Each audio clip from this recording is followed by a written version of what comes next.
सोच रहे थे कि काश हमें भी फिर से 90 दिन का लोन मोराटोरियम मिल जाता, तो आप लोगों के लिए आरबीआई ने दे दिया है खुशखबरी।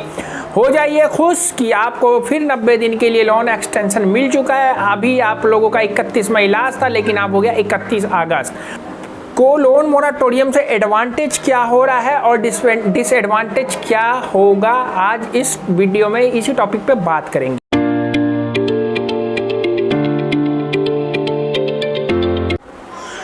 दोस्तों, लोन मोराटोरियम का फिर से बढ़ गया है टाइम। पहले मिला था 90 दिन का मोराटोरियम, अब हो गया 180 दिन का मोराटोरियम। आप लोगों को शायद पता नहीं होगा, इस पर ऑलरेडी मैंने पहले 2 हफ्ते पहले वीडियो बना दिया था कि आपका मोराटोरियम टाइम 31 अगस्त तक बढ़ जाएगा। तो दोस्तों, इस बिटवीन आपको कोई ईएमआई नहीं भरनी है, कोई ईएमआई नहीं भरनी है, क्योंकि बैंक भी आपको ये कहेगा कि आप ईएमआई ना भरें। पिछली ईएमआई अगर कट चुकी है तो कैसे आप रिफंड करवा सकते हैं, ऑलरेडी मैंने वीडियोस बना रखी है, आप वीडियो को जाके डिस्क्रिप्शन में लिंक है, वीडियो को जाके देख सकते हैं। पता है कि लोन मोराटोरियम होता है आपके लोन के टाइम को एक्सटेंड कर देना, उस बिटवीन में आपको ईएमआई नहीं भरनी है, वो आपका एनपीए नहीं होगा। तो दोस्तों चलिए सबसे पहले जानते हैं लोन मोराटोरियम का एडवांटेज। तो दोस्तों, लोन मोराटोरियम हो सकता है आपके लिए नया शब्द हो, लॉकडाउन में ही आपने पहली बार सुना हो कि लोन मोराटोरियम होता है, लेकिन दोस्तों ऐसा नहीं है। लोन मोराटोरियम शब्द बहुत व्यापक है और ये ज़्यादातर उन लोनों के लिए किया जाता है जिनका बाद में लोन का पेमेंट करना होता है, जैसे कि एजुकेशन लोन। आप लोगों को पता होगा कि एजुकेशन लोन जब लिया जाता है तो उसका पेमेंट उस टाइम नहीं किया जाता है, जब बंदा पढ़ लिख के कामयाब हो जाता है, जॉब लग जाती है, तब उसको पेमेंट करना पड़ता है। लेकिन उस बिटवीन में जो भी उसका अमाउंट होता है, उसका उस अमाउंट पे इंटरेस्ट लगता है, उसी को लोन मोराटोरियम टाइम पीरियड कहा जाता है। तो दोस्तों, सबसे पहला एडवांटेज क्या होता है? तो दोस्तों, एडवांटेज इसमें ये होता है कि आपको ईएमआई भरने का एक ग्रेस पीरियड मिल जाता है। जैसे एजुकेशन लोन में अगर बंदा पोस्ट ग्रेजुएशन की डिग्री ले रहा होता तो उसको, अगर मान लीजिए 1 साल का कोर्स है, तो 1 साल तक उसको कोई ईएमआई नहीं भरनी है। 1 साल कोर्स करने के बाद उसकी जॉब लगती है और जॉब लगने के 3 महीने के बाद वो अपनी ईएमआई को स्टार्ट कर सकता है। इस बिटवीन में उसको केवल ईएमआई का जो इंटरेस्ट देना पड़ता है, उसको प्रिंसिपल पे कोई फ़र्क नहीं पड़ता है। सेम ऐसा अभी कोरोना लॉकडाउन टाइम में हो रहा है।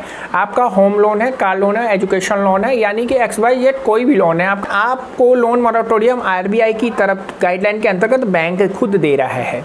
दोस्तों, आपको पता है कि अगर आप 1 महीना, 2 महीना, 3 महीना लगातार अपनी ईएमआई को बाउंस करते हैं तो बैंक 3 महीने के अंदर आपको रिमाइंडर कॉल के बाद आपको एनपीए के लिए एनपीए के प्रोसेस में डाल देता है। लेकिन अभी आरबीआई की गाइडलाइन में क्या है कि अभी 3 महीना आप मोराटोरियम में अगर आप ईएमआई नहीं देंगे तो आपको कोई एनपीए नहीं होगा और आपको कोई दिक्कत नहीं, बाद में अपनी ईएमआई को दे सकते हैं। ईएमआई को देने का आपके पास 2 ऑप्शन होगा, या तो आप हैंड टू हैंड एक ही बार में दे दीजिएगा, या फिर आपका जो टाइम है वो एक्सटेंड होता हुआ चला जाएगा।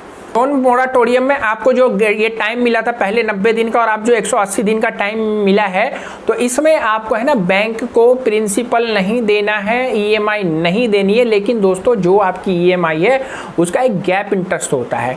गैप इंटरेस्ट क्या होता है उस पर ऑलरेडी मैंने पहले वीडियोस बना रखी है। गैप इंटरेस्ट पे डिस्क्रिप्शन में लिंक है, जाके आप देख सकते हैं। आपका कितना गैप इंटरेस्ट लगेगा, आपने कौन सा लोन ले रखा है, आपने होम लोन ले रखा है, गाड़ी लोन ले रखा है, पर्सनल लोन ले रखा है, आपका कौन सा लोन है, ये जो हमारा व्हाट्सअप नंबर आ रहा है, आप अपने लोन के बारे में बताइए, मेरी टीम आपको बताएगी कि आपको गैप इंटरेस्ट कितना लगेगा लोन मोराटोरियम लेने पे। तो लोन मोराटोरियम में केवल आपको ये फायदा था कि पहले आपको 90 दिन का ईएमआई 180 दिन का हो गया है। अगर आप वर्किंग हैं, आपके पास फाइनेंशियली प्रॉब्लम है, तो आप इसका फ़ायदा उठा सकते हैं। लेकिन अगर आपके पास पैसा है, फंड है, अगर आप तब भी इसको ले रहे हैं तो आपको घाटा ही घाटा है। क्या क्या घाटा है, तो ये डिसएडवांटेज की बात है। तो डिसएडवांटेज नंबर 1 मैं आपको बता दूं कि दोस्तों, आपको गैप इंटरेस्ट देना पड़ेगा। गैप इंटरेस्ट क्या होता है? आपका जो लोन अमाउंट जा रहा होता है उसमें कुछ प्रिंसिपल होता है और कुछ इंटरेस्ट होता है। आपका जो प्रिंसिपल होता है वो एक अलग पार्ट होता है और इंटरेस्ट होता है वो अलग पार्ट होता है, और वो जो इंटरेस्ट होता है आपका वो एक दिन का लगता है, ठीक है ना। वही इंटरेस्ट जो आपको छूट मिल रही है वो इंटरेस्ट आपको देना ही पड़ेगा। वो एक दिन के इंटरेस्ट को बैंक गिन के आपको ऊपर लगाएगी, ठीक है। तो आप 90 दिन का लोन मोराटोरियम लीजिए या 180 दिन का, आपको पूरे का पूरा आपको गैप इंटरेस्ट देना पड़ेगा, ठीक है। आपकी ईएमआई बढ़ जाएगी। अब मान लीजिए आपका कोई ईएमआई अगस्त में ख़त्म होने वाला था, तो अगर वो 6 महीने का लेंगे तो अब आपका जनवरी में ख़त्म होगा, लेकिन वो जो 6 महीने का गैप होगा उसमें गैप इंटरेस्ट आपको देना पड़ेगा। आपने कौन सा लोन ले रखा है? आप ये जो व्हाट्सअप नंबर आ रहा है, आप बताइए आपने कितना अमाउंट ले रखा, रेट ऑफ इंटरेस्ट कितना है, ये बताइए कितना पुराना आपका लोन हो चुका है। मैं आपको बताऊंगा कि आपका गैप इंटरेस्ट कितना लगेगा आपके लोन मोरेटोरियम लेने पे। दूसरा घाटा दोस्तों, जो दूसरा घाटा सबसे बड़ा लोन मोरेटोरियम पे है, इसमें आपकी बैंक को एक नेगेटिव फीडबैक जाएगा कि आपके पास फंड नहीं है। तो भविष्य में आप किसी मोटे लोन के लिए प्लानिंग करेंगे तो बैंक एक बार सोचेगा आपको लोन देने से पहले, क्योंकि उसे मालूम है कि आपने भविष्य में लोन मोरेटोरियम ने लिया था। और ये आपको भविष्य में क्या देखना, अभी इमीडिएटली अगर आपको मान लीजिए पर्सनल लोन की रिक्वायरमेंट है, कोई फंड की रिक्वायरमेंट है, और अगर आपने लोन मोरेटोरियम ले रखा है तो बैंक अभी आपको कोई लोन नहीं दे रहा है। केवल वही बैंक आपको लोन दे रहा है जो बैंक के साथ आपका रिलेशन है। अदर बैंक में अभी आप अप्लाई नहीं कर सकते हैं तब तक जब तक आपका लोन मोरेटोरियम टाइम ख़त्म नहीं हो जाएगा। दोस्तों ये भी एक डिसएडवांटेज है कि अचानक अभी आपको फंड की ज़रूरत पड़ जाए, आपका सिविल कितना अच्छा भी हो, बैंक अभी आपको पैसा नहीं देगा। क्यों? क्योंकि एक नेगेटिव इम्पैक्ट आपका लोन मोरेटोरियम का आपके सिविल पे जा चुका है। तो दोस्तों खुश होने की बात नहीं है, खुश होइए, लेकिन खुश होने के साथ थोड़ा गम वाली बात भी है कि आपका गैप इंटरेस्ट, आपकी मेहनत की कमाई आपके देना ही पड़ेगा और ये नेगेटिव पॉइंट आपके ऊपर जाएगा ही जाएगा। तो दोस्तों कोई भी आपने लोन ले रखा है, कितनी ईएमआई जा रही, क्या रेट ऑफ इंटरेस्ट है, इस नंबर पे व्हाट्सअप पे है, ये मेरी टीम आपकी हेल्प करेगी आपका गैप इंटरेस्ट बताने में, और आपको पता चलेगा कि आपको फिर लोन मोरेटोरियम लेना चाहिए या नहीं लेना चाहिए।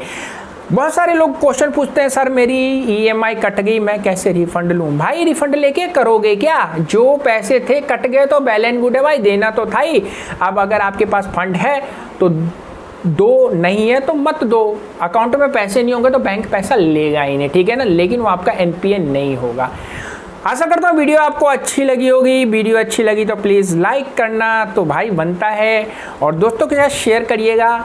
और आप मेरे चैनल पर नए थे तो प्लीज़ चैनल को कर दीजिए सब्सक्राइब, बेल बटन दबा के ही जाइएगा ताकि नोटिफिकेशन के थ्रू हमारी वीडियो सबसे पहले आपको मिले। दोस्तों मैं था अब्दुल और आप देख रहे थे एएच का टिप, जहाँ पे हम आपको लोन, इंश्योरेंस और फाइनेंस से रिलेटेड नई नई जानकारियों के साथ आपको अपडेट करते रहते हैं।